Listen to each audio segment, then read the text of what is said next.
явахгүй. Суухгүй яв. Сидийн найдвартай суун. Зяг. Сайн байна уу? Сайн байна уу? Өнөөдөр сонины шинэ дугаар авах уу? Өнөөдөр сонин уу? Тэгье. Та энэ сонинг худалдаж авснаар 9 эрдэнийн сэдагч хонжиг тоглоомд оролцох хэрэгтэй болж байгаа юм. Тэгэхээр сонин дээр 9 эрдэнийн сэдагч тоглоомын 2 хүслэгт байгаа. Тэдгээр хүслэгт дээр 9 эрдэнээс айл дөрвийн ямар дараалалаар сонгосноо за 1-4 гэсэн тоогоор ижилхэн дугаарлаа. Тэгээд ерөөсөө ингээд 4 хүн үү? За айл дөрвийн бүгд юм блээ. Тэгээд доор нь овг нэр харилц хаяга таксины дугаарын хамт бас бүгдх юм байгаа юм.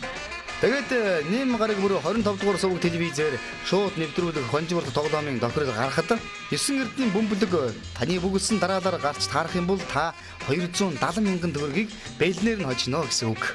Шинэ сонины дугаараа аваад ижилхэн бүгдсэн 9 эрдэнийн хонжигврын хүслэгтэйгээ 1% надад өгчих юм байна. За баярлалаа танд. За амжилт хүсье. Хэрвээ тэр удаа таараагүй бол та бүх харамс таалдаагүй. Тэргүй суух таксиндаа сууж хүрэх газраа буусан. Хаанаас ч авах байсан сонингон амссан, уйлсан. Харин 9 эрдэнийн сэдагс бөгж азаан үдсэн. Аз гэдэг олон дахин сорж байж нэг л таарна шүү дээ. 9 эрдэнийн хонжууртай өнөөдөр сониныг зөвхөн CD таксинаас лавч байж та тоглоомонд оролцох ёстойгоо мартав. 270 мянган төгрөг CD такси өнөөдөр сонин.